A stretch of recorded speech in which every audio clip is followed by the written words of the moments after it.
શું ચાલે ભાઈ બધાને એકદમ મજામાં ને ભાઈ? આજે આપણે એકદમ ફૂલ મોજ કરવી છે, 3 માર્ક્સ જવા દેવા નથી. તો ભાઈ કઈ રીતે નહીં જાય તો તમે સમજાવું. જો આપણને આ 10.1 અને 10.2 પ્રમેય જો આવડતો હશે તો આપણો વિભાગ સી ની અંદરથી આપણો માર્ક્સ જશે નહીં. ખાસ ધ્યાન રાખજો. અને ભાઈ આપણે આજે આ પ્રમેય કરવા છે ને કરવા જ છે, પૂરેપૂરા આવડી જવા જોઈએ. તો ચાલુ કરીએ 10.1 થી. પણ એક મિનિટ ઉભા રહો ભાઈ, કે જો આગળનો વિડીયો પ્રમેયનો ના જોયો હોય, કયા પ્રમેય તો ત્રિકોણ ચેપ્ટરનો, તો મેં ત્રિકોણના બંને પ્રમેય અપલોડ કર્યા છે. ના જોયો હોય તો જોઈ લેજો. અને પછી આ પ્રમાણે મસ્ત રીતે આપણે આજે કરવા છે, બરોબર છે? ચલો ચાલુ કરીએ 10.1 થી. કે 10.1 આપણને આપેલો છે કે વર્તુળના કોઈ બિંદુએ દોરેલો સ્પર્શક એ સ્પર્શ બિંદુમાંથી પસાર થતી ત્રિજ્યાને લંબ હોય છે. શું કહે છે? એકદમ તમને વર્તુળની આકૃતિ પર સમજાવું છું. વર્તુળના કોઈ બિંદુએ દોરેલો સ્પર્શક, તો આ આપણું વર્તુળ છે. વર્તુળના કોઈ બિંદુએ દોરેલો સ્પર્શક એટલે પી બિંદુએ દોરેલો સ્પર્શક. કયો સ્પર્શક? એક્સ અને વાય. એ આપણું સ્પર્શ બિંદુમાંથી, એટલે સ્પર્શ બિંદુ કયું છે? પી. તો સ્પર્શ બિંદુમાંથી પસાર થતી ત્રિજ્યાને લંબ હોય છે. તો આપણી આ એક્સ વાય આપણું પી બિંદુમાં સ્પર્શક છે. તો આ આપણું વર્તુળ થઈ જાય અને ઓપી એની ત્રિજ્યા થઈ જાય. તો ઓપી આ એક્સ વાય પણ શું છે? લંબ છે. એવું આપણે સાબિત કરવું છે. ક્લિયર? તો ચલો આપણે પક્ષી ચાલુ કરીએ. એકદમ ઈઝી છે ભાઈ, એકદમ પપલું પ્રમેય છે.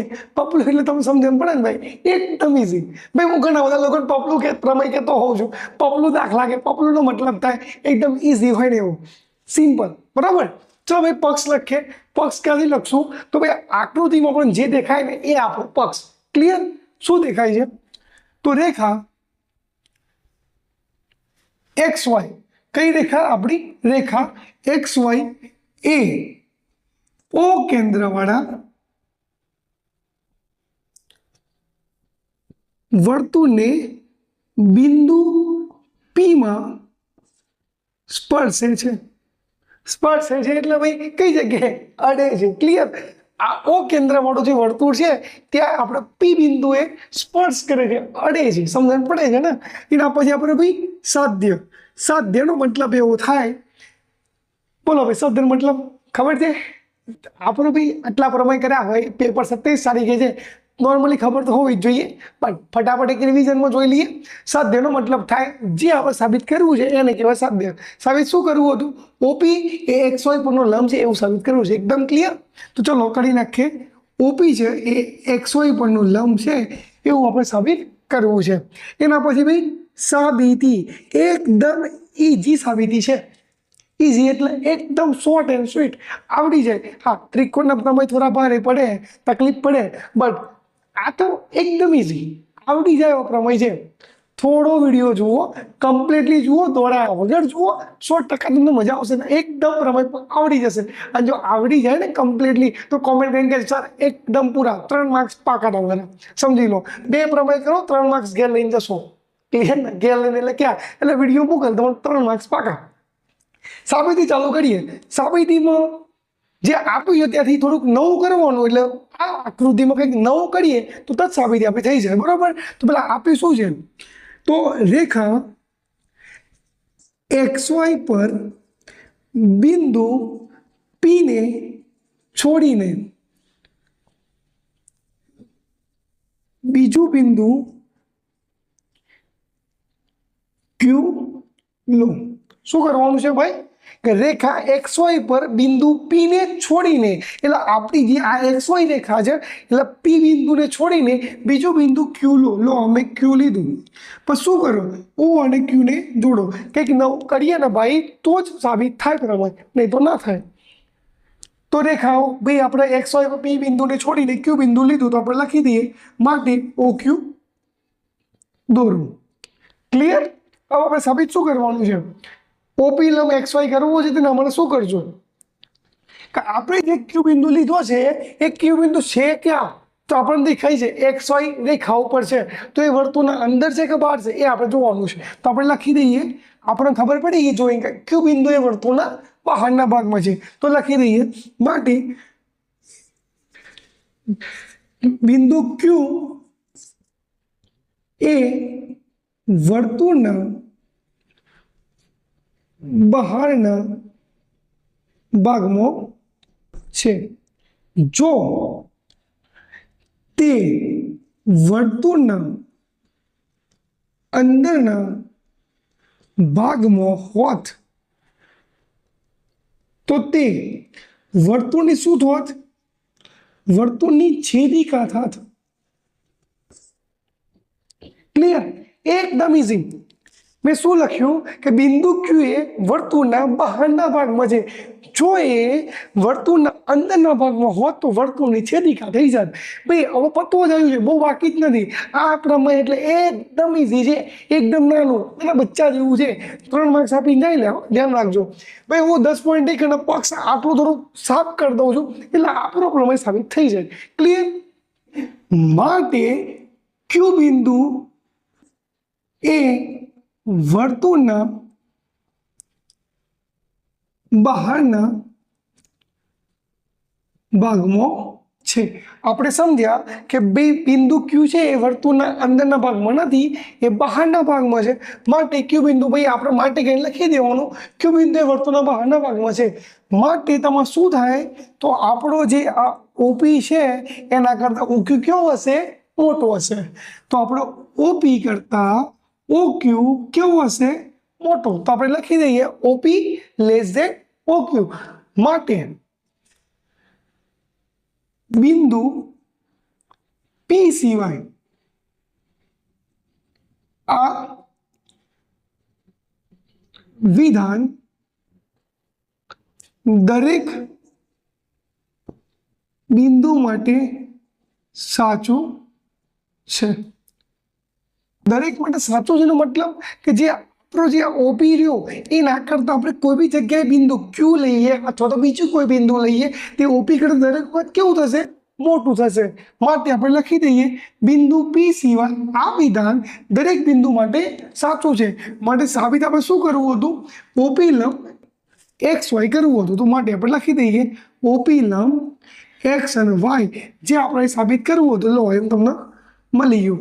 એક વાત મળી જાય એટલે મસ્ત મજાનું ચકાચક બોક્સ બનાવી દેવાનું. તમારા 3 માર્ક્સ પાક્કા. આટલો ઇઝી પ્રમેય છે. આવડે એવો છે.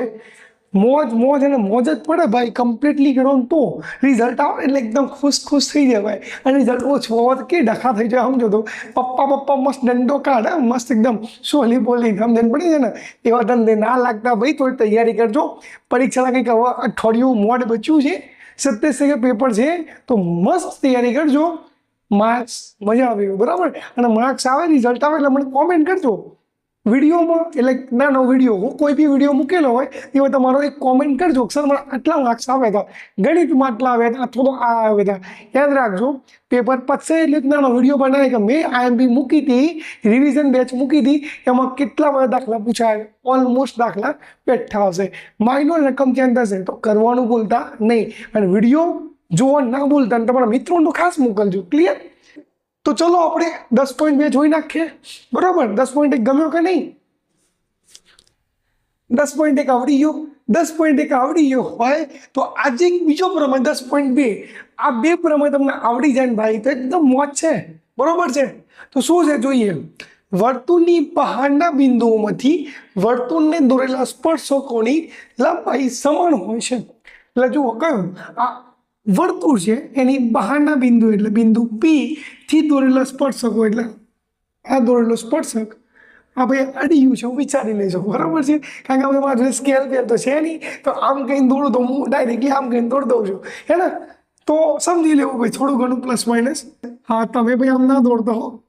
તમે તો મતલબ કમ્પ્લીટલી સ્કેલ પેનનો ઉપયોગ કરજો. લે આપણે તો માર્ક્સ લેવાના. હું તો તમને ખાલી શીખવાડું એટલે ચાલે. આપણે થોડું ઘણું પડે છે તોડે ને તોડે છે. તો આપણે ચાલુ કરશું પક્ષી. પક્ષનો મતલબ શું? જે આકૃતિ માલી હોય એ આપણે કરવાનું. લાગે છે ને બગલાન પોક જેવું? મને તો સાઈડમાંથી બગલાન પોક જેવું લાગે. સીએસ ચોથ જેવું. પોક જેવું નહીં, ચોથ જેવું. ચલો હવે ચાલુ કરીએ આપણે પક્ષ. તો ઓ કેન્દ્રવાળા જે વર્તુળ વાળેલું છે એના બહાર શું આપ્યું છે? બિંદુ પી. તો આપણે ચાલુ કરીએ. બિંદુ પી એ ઓ કેન્દ્રવાળા વર્તુળના બહારના ભાગમાં છે આવડે કે નહીં? આ આપણું પેલું ઉપરનું બોર્ડ છે અને આ બે ચોક છે, એવું યાદ રાખજો. સિમ્પલ છે. ઓ કેન્દ્રવાળા વર્તુળ છે એના બહારના ભાગમાં શું આપેલું છે? બિંદુ પી આપેલું છે. તો ભાઈ આપણે હવે લખીએ સાધ્ય. સાધ્યમાં શું લખવાનું છે? તો કયા કયા? તો આપણું ક્યુ અને આ આપણું આર. હું નામ આપી દઉં. જે જગ્યાએ ભાઈ આપણું આને ટચ કરે છે એટલે મીન્સ કે એને અડે છે એ જગ્યાએ આપણું છેદ મીન્સ કે સ્પર્શ બિંદુ થઈ ગયું. તો એક PQ અને એક PR. આપણે સાબિત શું કરવાનું થાય? તો એક આ સ્પર્શક PQ અને બીજો સ્પર્શક PR. તો PQ બરાબર PR એ બંને સમાન માપના છે. કેવા છે? સમાન માપના છે. બંને સરખા છે એવું સાબિત કરવાનું કે. ચલો ભાઈ આપણું સાધ્ય થઈ ગયું અને આપણે સાબિતી કરવી છે. સાબિતીમાં ખાસ યાદ રાખજો કંઈક નવું કરીએ તો જ સાબિતી થાય. તમે નવામાં શું કર્યું આકૃતિમાં તમને દેખાતું જ હશે કે જુઓ આ PO OQ અને OR ને જોડો. તો આપણે લખી દઈએ કે બિંદુ P એ O કેન્દ્રવાળા વર્તુળના બહારના ભાગમાં. ફરીથી બોલું છું, બિંદુ P એ O કેન્દ્રવાળા વર્તુળના બહારના ભાગમાં આવેલું છે.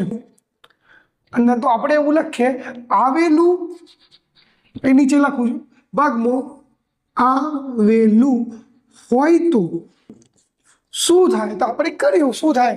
તો PO OQ અને OR ને જોડી લેવાના, બીજું કંઈ નહીં.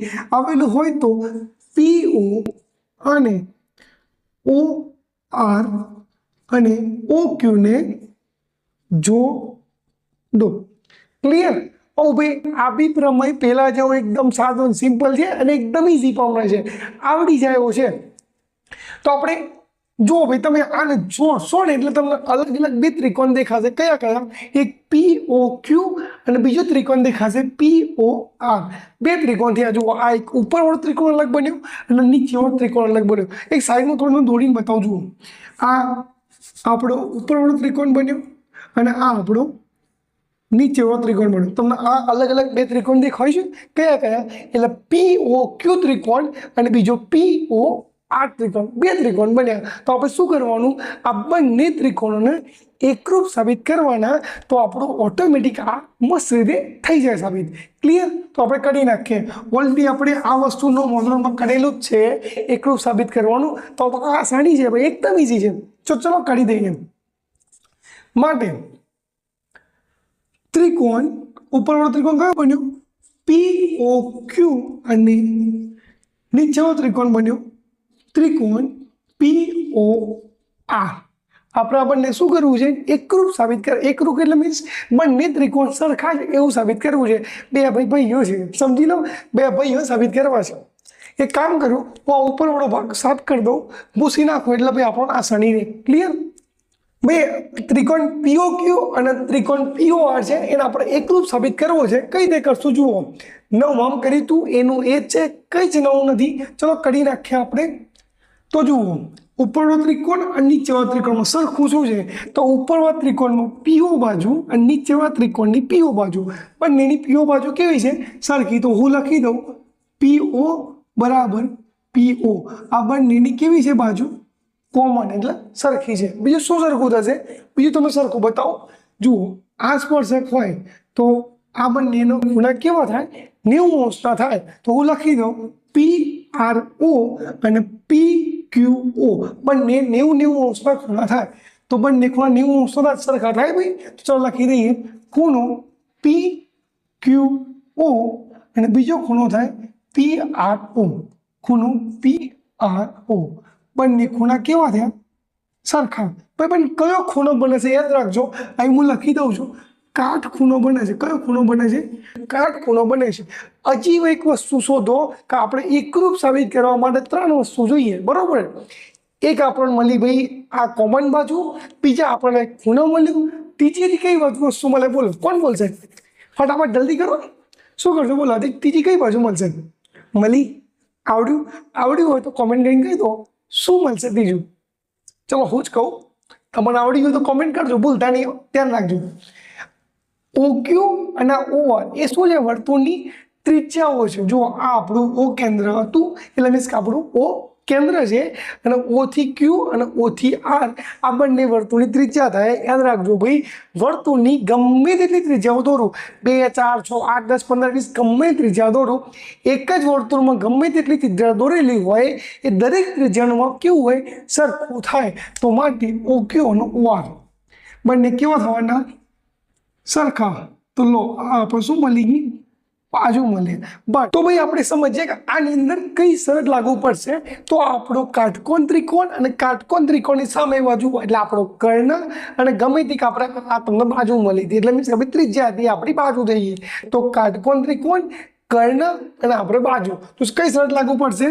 તો કાકબા શરત મુજબ ત્રિકોણ, આપણે કયા ત્રિકોણ હતા? અહીં મેં લખીએ ત્રિકોણ POQ એટલે ઉપરવાળો ત્રિકોણ POQ અને નીચેવાળો ત્રિકોણ POR. ત્રિકોણ POQ એકરૂપ ચિહ્ન છે, એકરૂપનું છે. બંને ત્રિકોણ કેવા સાબિત કરે? એકરૂપ. તો માટે ત્રિકોણ POQ અને બીજો નીચેવાળો ત્રિકોણ કયો હતો? PRO. ત્રિકોણ POR.